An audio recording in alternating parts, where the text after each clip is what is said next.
அல்லேலூயா. கர்த்தருடைய பரிசுத்த நாமத்திற்கு மகிமை உண்டாவதாக. தேவ பிள்ளைகளே, இந்த மாதம் 12 வருகிற ஏப்ரல் மாதம் 4ஆம் தேதி வரைக்கும் 21 நாள் உபவாச ஜெபம். உயிர்த்தெழுந்த பண்டிகை முன்னிட்டு இந்த 21 நாள் ஜெபத்தை நம்ம வைத்திருக்கிறோம். தேவ பிள்ளைகளே, இன்னைக்கு 2வது நாள். இந்த 21 நாளும் கிறிஸ்துவின் மரணத்தில் சம்பந்தப்பட்டவர்கள் குறித்து நம்ம பார்த்து கொண்டு வருகிறோம் என்று சொல்லியிருக்கிறேன். முதலாவது நாள் கெதரோன் ஆற்றை குறித்து நம்ம பார்த்தோம். இன்றைக்கு நலதனம் தைலத்தை குறித்து தான் நம்ம தியானிக்க போகிறோம். மத்தேயு சுவிசேஷ புத்தகம் 26ஆம் அதிகாரம் 6 13, மார்க்கு சுவிசேஷ புத்தகம் 14ஆம் அதிகாரம் 3 9, யோவான் சுவிசேஷ புத்தகம் 12ஆம் அதிகாரம் 1 7 எடுத்து வச்சுக்கலாம். நீங்க மத்தேயு சுவிசேஷ புத்தகம் 26, யோவான் சுவிசேஷ புத்தகம் 12 சொல்லும் போது வாசிங்க. தேவ பிள்ளைகளே, இந்த சம்பவம் கொஞ்சம் வாசிக்கலாமா? யோவான் சுவிசேஷ புத்தகம் 12 1 2 வரைக்கும் வாசிக்கலாம். பஸ்கா பண்டிகை வருகிற 6 நாளைக்கு முன்னே, தேவ பிள்ளைகளே, இது இயேசு கிறிஸ்து பூமியில இருந்த கடைசி வாரத்தை குறித்து பேசப்படுகிறது. இயேசு கிறிஸ்து சிலுவைக்கு போகிற கடைசி வாரத்துல ஆண்டவர் எங்க இருந்தார்னா பெத்தானியாவில் இருந்து நம்மனா இந்த ஊழியத்தை செய்தார். தேவ பிள்ளைகளே, இயேசு சிலுவைக்கு போகிற கடைசி வாரத்துல அவர் பெத்தானியாவில் இருக்கும் போது நடந்த சம்பவத்தை குறித்து தான் நம்ம பார்க்கிறோம். 3ஆம் வசனத்தை கொஞ்சம் வாசிக்கலாமா? அப்போது மரியா பாருங்க, களங்கம் இல்லாத நலதனம் என்னும் தைலத்தை என்று சொல்லி பார்க்கிறோம். தேவ பிள்ளைகளே, இந்த தைலத்தை குறித்து நம்ம பார்க்க போகிறோம். இந்த தைலம் எங்கிருந்து கொண்டு வரப்பட்டு இதை மரியாள் வாங்கி பத்திரப்படுத்தி இருந்தால் என்றும் பார்க்க போகிறோம். பெத்தானியாவில் இயேசு கிறிஸ்து என்னென்ன ஊழியம் செய்தார் என்றும் பிற்பாடு கர்த்தருடைய பாதம் என்ன செய்யும் என்றும் நம்ம ஆண்டுடைய வார்த்தையை தியானிக்க போகிறோம். ஆமென். அல்லேலூயா, அல்லேலூயா. முதலாவது காரியம், இந்த கலங்கம் இல்லாத நலதனம் தைலத்தை குறித்து நம்ம தியானிக்க போகிறோம். தேவ பிள்ளைகளே, யோவான் சுவிசேஷ புத்தகம் 12ஆம் அதிகாரம் 3ஆம் வசனத்துல வாசிங்கம்மா. அப்போது மரியா நலதம் என்னும் தைலத்தை இயேசுவின் பாதங்களில் பூசி துடைத்தார். வீடு முழுவதும் தைலத்தின் பரிமளத்தினால் நிறைந்தது. அப்பொழுது அவருடைய சீஷரில் ஒருவனும் அவரை காட்டிக் கொடுக்க போகிறவனுமாகிய சீமோனுடைய குமாரனான யூதாஸ் காரியோத்து இந்த தைலத்தை 300 பணத்துக்கு விற்று. சரி, போதும். இந்த தைலத்தை குறித்து உங்களுக்கு சொல்றேன். தேவ பிள்ளைகளே, கலங்கம் இல்லாத நலதனம் தைலம் என்று சொல்லி பார்க்கிறோம். கலங்கம் இல்லாத அப்படின்னா நல்ல தைலம் அர்த்தம். கலப்படம் இல்லாத தைலம். இந்த தைலம் அந்த நாட்கள்ல 300 பணம் என்று பார்க்கிறோம். தேவ பிள்ளைகளே, இன்றைக்கு இந்த பணத்துடைய மதிப்பு என்னன்னா 1,50,000 ரூபாயா இருக்கிறது. பாதத்துல ஊற்றி தன் தலைமயிரினால இயேசு கிறிஸ்துடைய பாதத்தை என்ன பண்ணலாம்? துடைத்தார் என்று சொல்லி பார்க்கிறோம். தேவ பிள்ளைகளே, இதனுடைய காரணத்தை நான் உங்களுக்கு பிற்பாடு சொல்றேன். அடிப்பாதம், மனுஷாளுக்கு இருக்கிறது அடிப்பாதம். பாருங்க, ரத்தம் திரும்பி வந்து போகிற இடம் அது. பாதத்துல நரம்பு மண்டலம் இருப்பதனால மருத்துவத்துல சொல்லப்படுகிற ஒரு குறிப்பு என்னன்னா, தைலம் பாதத்துக்கு மேல தேய்ச்சா நல்லது என்று நம்ம குறிப்பிடப்படுகிறது. தேவ பிள்ளைகளே, இந்த 300 பணம் என்பது இந்த நாளுடைய மதிப்பு எவ்வளவு? 1,50,000 ரூபாயா இருக்கிறது. இது ஒரு வருடத்தினுடைய ஊதியமாக இருக்கிறது. இந்த நலதனம் தைலம் எங்கிருந்து கொண்டு வரப்பட்டது என்று சொன்னா, தேவ பிள்ளைகளே, சரித்திர குறிப்புகளிலே சொல்லப்படுகிறது, இமயமலையிலிருந்து ஒரு விதமான தாவரத்தினால தயாரிக்கப்பட்டது தான் இந்த தைலம். இந்தியாவில இருந்து கொண்டு வரப்பட்டது தான் இந்த மரியாள் வாங்கி விலையேற பெற்ற இந்த தைலத்தை தனக்கென்று நம்ம பத்திரப்படுத்தி வைத்திருந்தார். அல்லேலூயா. வைத்திருந்த இவங்க இயேசுனுடைய பாதத்துல நம்மனா, அதாவது உடைத்து இதை ஊற்றி ஆண்டுடைய பாதத்தை தன்னுடைய தலை மயிரினால நம்ம துடைத்தால் என்று சொல்லப்படுகிறது. தேவ பிள்ளைகளை, இங்க மயிறு முடி என்பதற்கு ரெண்டு அர்த்தம் இருக்குது. முடி என்பது உதிர்ந்து போகிறத முடி என்று சொல்லுவாங்க, தலையில் இருக்கிறத மயிர் என்று சொல்லுவாங்க. இலக்கணத்திலும் சரி வேதாந்தத்திலும் சரி இதை தான் சொல்லப்படுது. இது கெட்ட வார்த்தை ஒன்றும் அல்ல. அல்லேலூயா. இதே காரியத்தை ஒரு பாவியான ஸ்திரீ செய்றாங்க. அதையும் இதையும் என்ன பண்ணா ஒன்று இணைக்க கூடாது. அல்லேலூயா. தேவ பிள்ளைகளை, இது எப்ப நடந்தது என்று உங்களுக்கு சொன்னேன். இயேசு கிறிஸ்து சிலுவைக்கு போகிறத கடைசி வாரத்துல இந்த சம்பவம் நடக்குது. ஏப்ரல் மாதம் 1ஆம் தேதி சனிக்கிழமையில பெத்தானியாவில் மார்த்தாள் மரியாள் லாசருடைய வீட்டில் இருக்கும்போது தான் இந்த சம்பவம் நடக்குது. மரியாள் இதை தானா செய்யல. தேவ பிள்ளைகளை, மரியாளுக்கு ஒரு வெளிப்பாடு இருந்தது. இவர் மரிக்க போறாரு, இதை தான் ஆண்டவர் சொல்றாரு, அவளை தடை செய்யாத, அவள் அடக்கம் பண்ணுவதற்கு முன் அடையாளமாக இதை செய்கிறாள் என்று சொல்லுகிறார். யூதங்க மரித்து போவார்கள்னா அவங்க அடக்கம் செய்வதற்கு முன்பதாக அவங்கள தலை முதல் கொண்டு பாதம் வரைக்கும் இந்த நலதனம் என்னும் தைலத்தை, விலையேற பெற்ற இந்த தைலத்தை பூசி தான் என்ன பண்ணுவாங்கன்னா, அதாவது வெள்ளை துப்பாட்டினால சுற்றி அவங்க என்ன பண்ணுவாங்க, அடக்கம் பண்ணுவாங்க. இது முன்கூட்டியே என்ன பண்ணா இவங்க செய்றாங்க. இது தானா செய்யல தேவ பிள்ளைகளே, இது தேவனுடைய தீர்மானம். ஆமென். அல்லேலூயா. இது தானா செய்யல. இது யாருடைய தீர்மானம்? கர்த்தருடைய தீர்மானமா இருக்கிறது. அப்படியே வாசிங்கம்மா, 7ல இருந்து வாசிங்க. 7ல இருந்து வாசிங்க. அப்போது இயேசு இவளை விட்டுவிடு, பாருங்க, இத நான் அடக்கம் பண்ணும் நாளுக்காக வைத்திருந்தார். தானா செய்யலைங்க. இது இவங்களுக்கு முன்கூட்டியே இவங்களுக்கு ஒரு வெளிப்பாடு இருக்குது. நம் வீட்டுக்கு வந்து போகிற இந்த கிறிஸ்துவானவர் ஒரு நாள் சகல உலகத்தின் பாவங்களுக்காகவும் இவர் மரிக்க போகிறார் என்பதை அவங்க முன்கூட்டியே அறிந்து வைத்திருந்தபடினாலதான் இந்த காரியத்தை நம்ம செய்யறாங்க. அததான் சொல்றாரு. 7ஆம் வசனத்தை திரும்ப வாசிக்கலாமா? அப்போது இயேசு இவளை விட்டுவிடு, பாருங்க, இதை அடக்கம் பண்ணும் நாளுக்காக என்ன பண்ணிருந்தாலாம், வைத்திருந்தார் என்று சொல்லுகிறாங்க. தேவ பிள்ளைகளே, மரியாள் செய்தது 2 காரணத்துக்காக செய்யறாங்க. ஒன்று, அவங்களுக்கு சந்தோஷம். காரணம் என்னன்னா, தான் சகோதரனா இருக்கிற லாசருவை உயிரோடு எழுப்பின மகிழ்ச்சிக்காக இந்த நலதனம் என்னும் கலனம் இல்லாத விலையேற பெற்ற தைலத்தை இயேசுவின் தலையில ஊற்றினார்.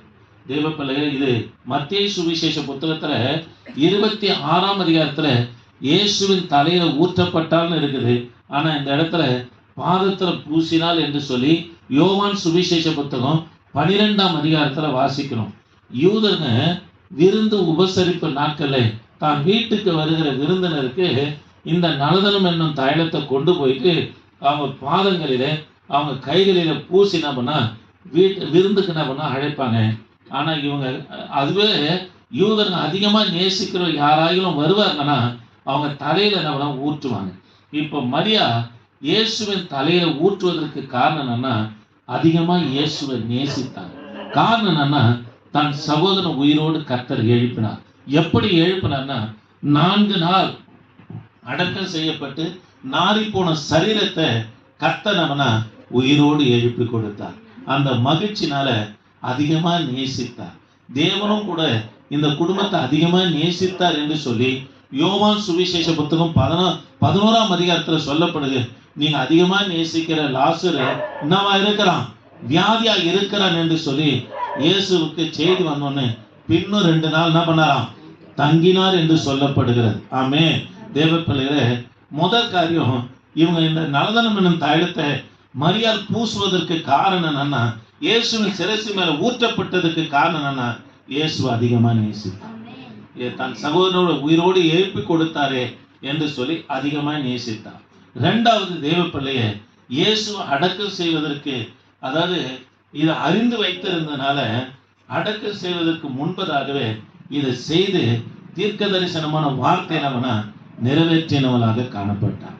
இந்த 2 காரணத்துக்காக தான் நலதனம் என்னும் தைலத்தை இயேசுடைய பாதத்துல நம்ம ஊற்றி தன் தலைமையினால இயேசுவின் பாதத்தை நம்ம துடைத்தார் என்று சொல்லி பார்க்கிறோம். ஆமென்.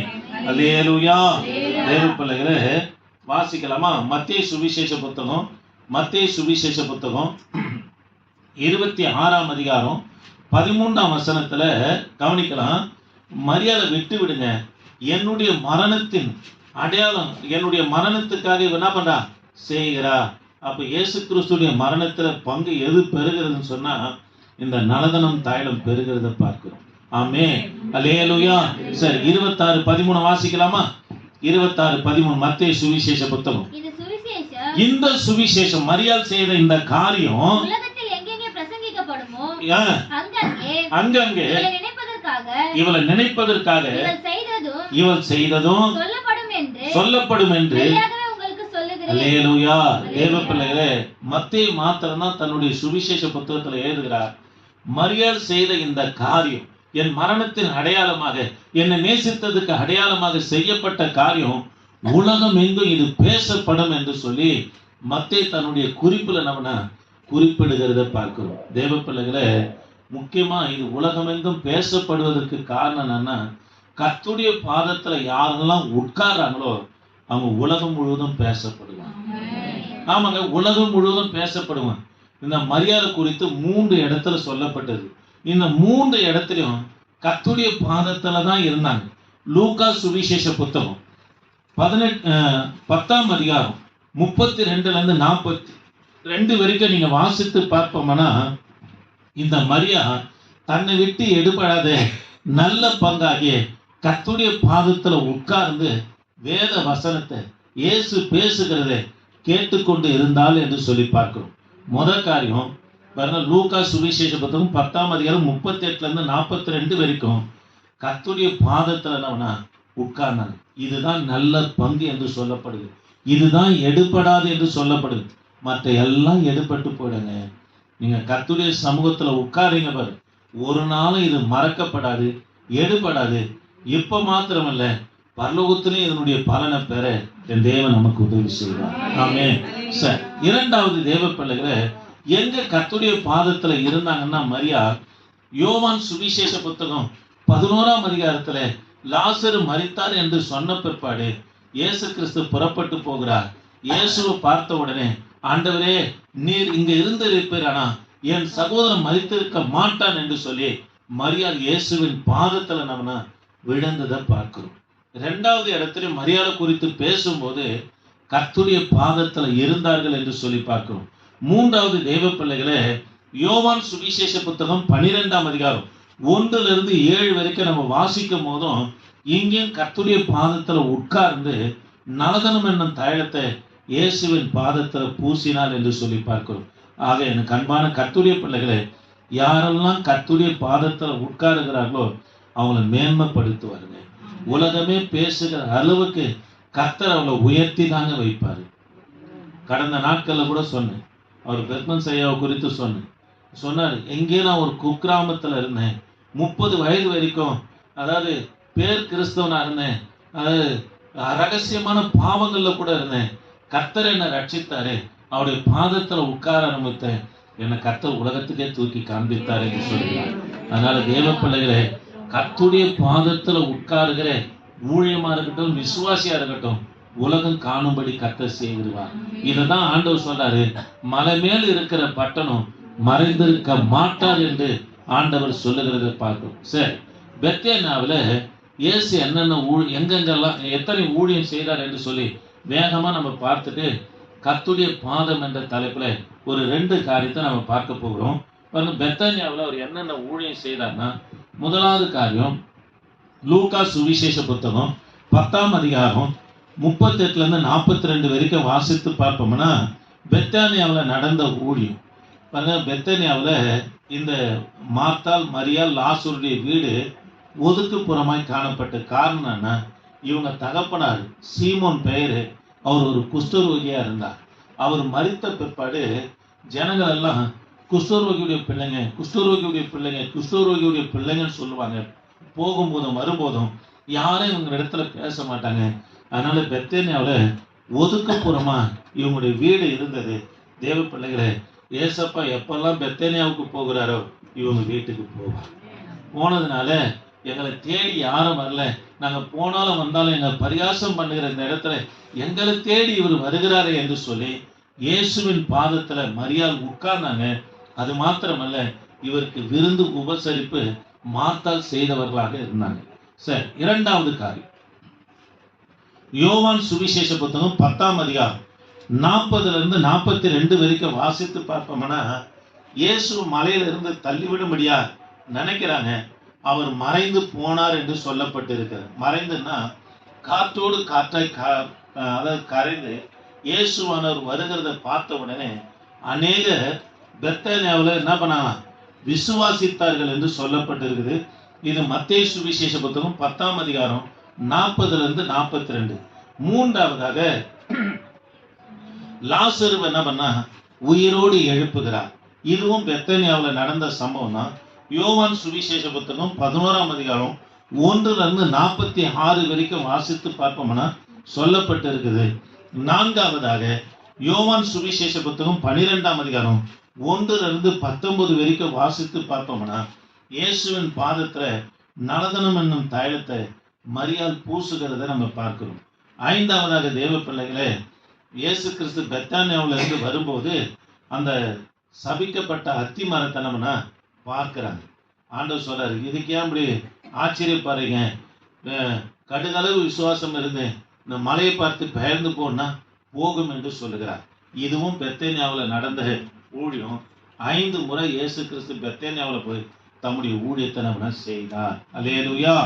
தேவ பிள்ளைகளே, இந்த மரியாள் நலதனம் என்னும் தைலத்தை உடைத்து இயேசுவின் பாதத்தில் அவர் உச்சந்தலையிலிருந்து பாதம் வரைக்கும் பூசி அவருடைய பாதத்தை தலைமையினால் துடைக்கிறார். ஆனா யூதாஸ் காரியத்தை அவரை காட்டி கொடுக்கிற அந்த யூதாஸ் காரியத்தை சொல்றாரு, இதையும் வீண் பண்ற, இந்த 300 ரூபாய் பணத்தை ஏன் 300 பணத்தை ஏன் வீணடிக்கிற, இதை விற்று தரித்திற்கு கொடுத்திருக்கலாமே என்று சொல்லுகிறார்.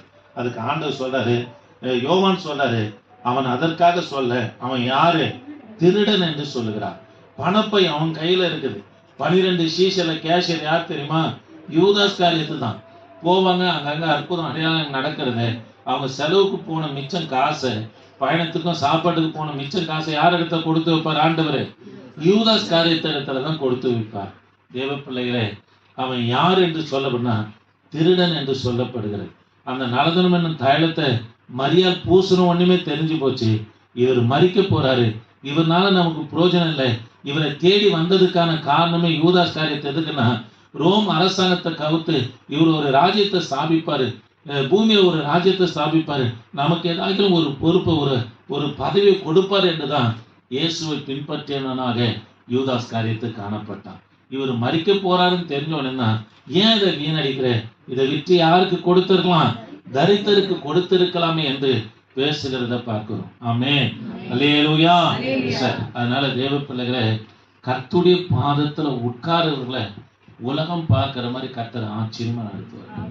உன் கிராமம் பார்க்கிற மாதிரி, உன் ஊர் பார்க்கிற மாதிரி, உன் இனத்தார் பார்க்கிற மாதிரி கர்த்தர் உன்னை உயர்த்தி தாங்க நடத்துவார். அல்லேலூயா. அதனால கர்த்தருடைய பிள்ளைங்க தேவனுடைய சமூகத்துல உட்கார், சமூகத்துல உட்காந்து சபையே கூட உன்னை திரும்பி பார்க்குங்க. எந்த அளவுக்கு கர்த்தருடைய சமூகத்துல உட்கார்ந்து ஜெபிக்கிறியோ, தேவ பிள்ளைய, நீ படிக்கிற இடம் காலேஜா இருக்கட்டும், ஸ்கூலா இருக்கட்டும், உங்களை திரும்பி பார்க்கிறபடி கர்த்தர் செஞ்சிடுவாருங்க. அல்லேலூயா, அல்லேலூயா. அதனால கர்த்தருடைய பிள்ளைங்க என்ன பண்ணணும், கர்த்தருடைய பாதத்துல உட்காரணும். இப்போ பிள்ளைங்க பார்த்தீங்கன்னா கவனிங்க, நாத்தான் வேலை குறித்து சொல்லப்படுது. அவர் கர்த்தரை எங்க கண்டாராம், அத்தி மரத்தை கீழே கண்டார் என்றார். கிச்சிலி மரத்துக்கு கீழே, அதாவது கிச்சிலி மரத்து நிழல் அது என்னவா இருக்குமா, மதுரமா இருக்கும். அதனுடைய கிச்சிலி மரத்தின் நிழல நீ உட்கார், வாஞ்சியோடு கூட அது நிழல உட்காருவேனா அதன் கனி நமக்கு என்னவா இருக்குமா, மதுரமா இருக்கும் என்று சொல்லப்படுதுங்க. தேவ பிள்ளைகளை, கர்த்தருடைய பாதத்துல உட்காருவேனா கர்த்தர் உன்னை உயர்த்தி தாங்க வைப்பார். அல்லேலூயா. உபவாசத்துல இருக்கும், நல்லா ஜெபம் பண்ணுங்க, கர்த்தருடைய சமூகத்துல உட்காருங்க. எதுக்கெல்லாம் கர்த்தர் உங்களை ஏவுகிறாரோ, எதுக்கெல்லாம் உங்களுக்கு பாரப்பட்டு ஜெபிக்க சொல்றாரு, ஜெபம் பண்ணுங்க, எல்லாவற்றையும் கர்த்தர் செய்வார். ஆமென், அல்லேலூயா. சரி, பாதத்தில் என்ற தலைப்புல 2 காரியம், ஒரு 2 நிமிஷம் இருக்குது, நான் முடிக்கிறேன். மத்தேயு சுவிசேஷ புத்தகம் 15ஆம் அதிகாரம் 30ஆம் வசனமும், மார்க்கு சுவிசேஷ புத்தகம் 7ஆம் அதிகாரம் 25ஆம் வசனத்தை வாசிக்கலாம். மத்தேயு சுவிசேஷ புத்தகம் 15:30, மார்க்கு சுவிசேஷ புத்தகம் 7:25. சப்பானிகள், குருடர், ஊமையர்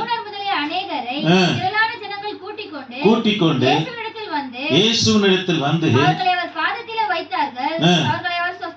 அல்லேலூயா. கவனிக்கலாம். குருடன், சப்பானி, செவிடன், முடவன் எல்லாரையும் கொண்டு வந்து இயேசுவின் பாதத்துல வைத்தாங்க. கர்த்தர் அவனை சுகப்படுத்தினார். ஆமென். அதே மார்க்கு சுவிசேஷ புத்தகம் 7:25 வாசிக்கலாமா? அசுத்தாவி பிடித்திருந்த ஒரு ஸ்திரீ அவரை குறித்து கேள்விப்பட்டு அல்லேலூயா. பாருங்க, தன் மகளுக்காக ஆண்டுடைய பாதத்துல விழுந்த அவங்களுக்கு மகளுக்கு கர்த்தர் அந்த அசுத்தாவிலிருந்து விடுதலை கொடுத்தார். ஆமென். தேவ பிள்ளைகளே, வியாதியா, பிரச்சனையா, போராட்டமா எல்லாவற்றையும் கர்த்தருடைய பாதத்துல வைக்கணுங்க. நம்ம சுமக்க கூடாதுங்க. அவருடைய பாதத்துல எல்லாரும் கூட்டின்னு வந்தாங்க. ஆண்டுடைய பாதத்துல வைக்கிறாங்க. சப்பானியா, குருடனா, முடவனா, நடக்காதவனா எல்லாரையும் கொண்டு வந்து கர்த்தருடைய பாதத்துல வைத்தாங்க. பிசாசினால் அழகைக்கிற பெண் இயேசு குறித்து கேள்விப்பட்டார். ஓடியாந்து கர்த்தருடைய பாதத்துல வேண்டாம். கர்த்தர் அந்த பிள்ளைக்கு சுகத்தை கொடுத்தார். ஆமென்.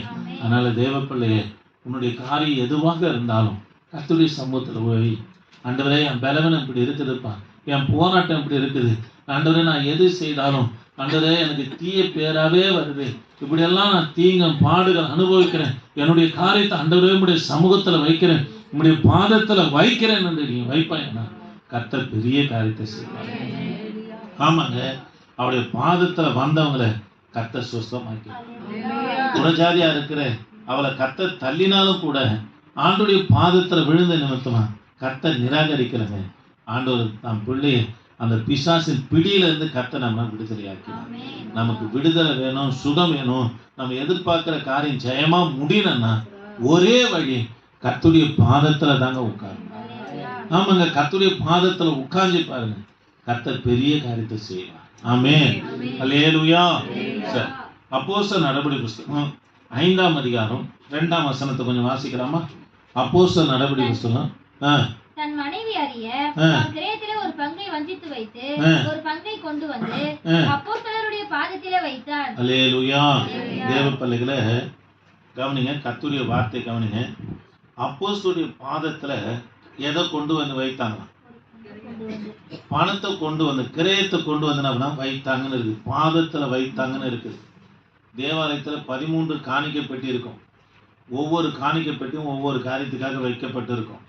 பொருத்தனை காணிக்கை, அதாவது அவங்க வியாதியா இருந்து சுகமாயிட்டாங்க, அதுக்காக ஒரு காணிக்கை, கர்த்தர் எங்களுக்கு பிரசவத்தை கொடுத்தாரு, அதுக்கு ஒரு காணிக்கை, நில வழக்கிலிருந்து கர்த்தர் விடுதலை கொடுத்தாரு, அதுக்கு ஒரு காணிக்கைன்னு சொல்லி ஒவ்வொன்றுக்கும் ஒவ்வொரு காணிக்கை பெட்டி, 13 காணிக்கை பெட்டி எங்கே இருக்குது? தேவாலயத்தில். எல்லாம் எங்க இருந்ததுன்னா அப்போஸ்தலருடைய பாதத்தில் இருந்தது. தேவ பிள்ளைகளை பாருங்க, பணம் உன்னை ஆளுகை செய்யவே கூடாது. ஆமாங்க, பணம் உன்னை ஆளுகை செய்யவே கூடாது. பணத்தை நோக்கி மட்டும் போகவே கூடாது. தேவ பிள்ளை, நீ கர்த்தருடைய பாதத்துல காத்திருப்பேனா அது உன்னை தேடி வரும்படி செய்யும். ஆமாங்க, அப்போஸ்தலருடைய பாதத்துல வைத்தாங்க. அருமையான சுந்தரம் பாசு, சாம் சுந்தரையா, ஏசை சபை தலைமை ஊழியர், இவங்கெல்லாம் கர்த்தருடைய சமூகத்துல உட்கார்ந்தாங்க, ஆண்டுடைய பாதத்துல இருந்தாங்க. அவங்களை தேடி எல்லாம் வந்து செஞ்சுட்டு போக முடிய கர்த்தர் செய்வார். ஏன்னா நம்ம யாரை தேடியும் போக தேவைங்க. தேவ பிள்ளைகளை, உன் பணம் நம்ம தலைக்கு மேல வந்துடக்கூடாது. பணம் நம்மளை ஆளுகை செய்யக்கூடாது. பிசாசு அதை தான் சொல்றான். மத்தேயு சுவிசேஷ புத்தகம் 4ஆம் அதிகாரத்தில் சொல்றான், உலகத்தின் ராஜ்யங்கள் எல்லாம் ஒரு நொடி போய் காண்பித்து ஆண்டவரை பார்த்து சொல்றான், என் பாதத்தில் விழுந்து பணிந்து கொள்ளு, இவைகளெல்லாம் உனக்கு தருகிறேன். ஆண்டவர் சொல்றாரு, என்ன பிதா இதெல்லாம் தருவேன் என்று வாக்கு பண்ணி தானே என்னை அனுப்பிச்சிருக்கிறார். நீ என்னடா நான் உன்னை பணிந்து கொள்றது? உன் தேவனாகி கர்த்தர் ஒருவருக்கே ஆராதனை செய்வாயாக என்று வேதவசனம் சொல்லுகிறது. அப்பால போ சாத்தானே என்று கர்த்தர் அவன் துரத்தினார். தேவ பிள்ளைகளை, பணம் ஊழியக்காரனா இருக்கட்டும், விசுவாசியா இருக்கட்டும், அவங்க பணம் ஆளுகை செய்யக்கூடாது. பாருங்க, யூதாசு பணத்தினால்தான் விழுந்து போனார். கேயாசு பணத்துக்கு பின்பதாக போனதுனால்தான் நாகமான் குஷ்டரோகம் அவரையும் அவருடைய சந்ததி என்ன பண்ண பின்தொடர்கிறத பார்க்கணும். பாருங்க, பணம் பணம் பணம் இது கர்த்தருடைய பாதத்தில் இருக்கணும். நம்முடைய பாதத்தில் இருக்கிறோமே தவிர நம்ம ஆளுகை செய்யக்கூடாது. யாரெல்லாம் பணத்தை முக்கியப்படுத்துகிறாங்களோ அது ஆசீர்வாதமே இல்லை. அல்லேலூயா, அல்லேலூயா. சரி, கவனிக்கலாம். மூன்றாவது காரியம் தேவ பிள்ளைகளே, மூன்றாவது காரியம் எபிரேயருக்கு நிருபம். எபிரேயருக்கு நிருபம்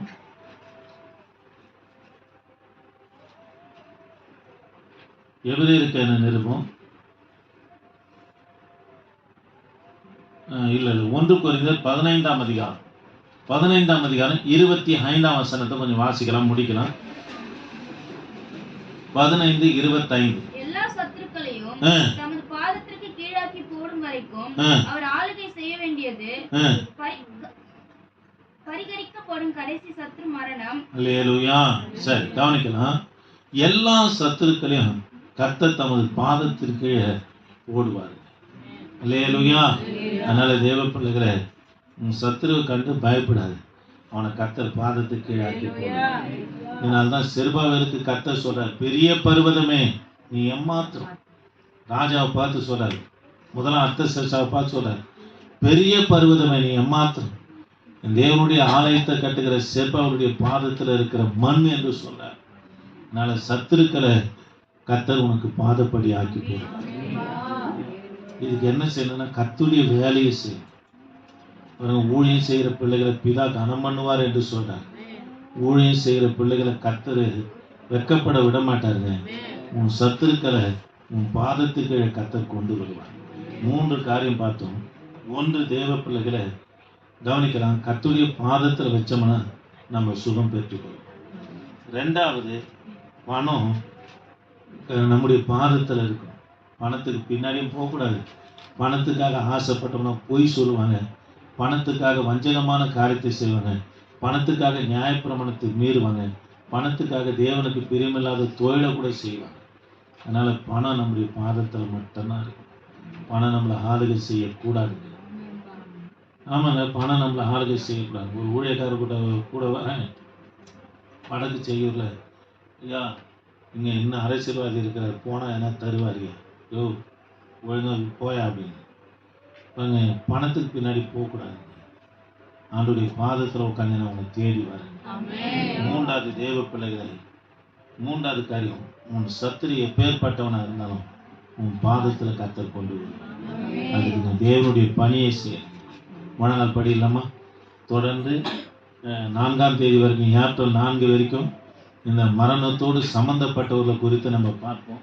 கிறிஸ்துவின் மரணத்தில் சம்பந்தப்பட்ட காரியம், கலங்கம் இல்லாத நலதனம் தாயத்தை குறித்து பார்த்தோம். ஆமென். கண்களை மூலமா, என் ஆண்டவரே நாங்கள் உம்மை துதிக்கிறோம். வந்ததான ஒவ்வொரு பிள்ளைகளுக்காக ஸ்தோத்திரம். என் தகப்பனே, என் தகப்பனே நீங்க ஆசீர்வதிங்க ஐயா. என் தகப்பனே நீங்க ஆசீர்வதிங்க. இந்த காம்பஸ் லைன்ல இருக்கிற பிள்ளைகளையும் ஆசீர்வதிங்க. யூடியூப்ல இருக்கிற கேட்கிற பிள்ளைகளையும் ஆசீர்வதிங்க. தொடர்ந்து கூட இருக்கும்படியாக ஜெபிக்கிறேன். வழிநடத்துங்க, பாதுகாத்துக்கொள்ளுங்க. வந்த பிள்ளைகளோடு உமது கரை இருக்கட்டும். உபாசிக்கிற பிள்ளைகளையும் ஆசீர்வதிங்க. தொடர்ந்து உமது கரை இருக்கட்டும். இயேசு நாமத்தில் ஜெபிக்க நல்ல பிதாவே, ஆமென்.